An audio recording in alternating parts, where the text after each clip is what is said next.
আসসালামু আলাইকুম বন্ধুরা, আশা করি সকলেই ভালো আছেন। আমার আম্মুর অনেকদিন যাবৎ কিডনির সমস্যা, তো মাঝে মাঝে আম্মুর গায়ে রক্ত দিতে হয়।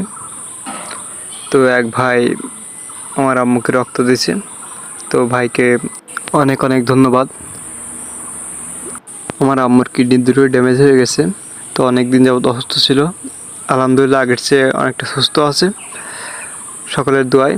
তো সবাই দোয়া করবেন আমার আম্মু যেন তাড়াতাড়ি সুস্থ হয়ে যায়।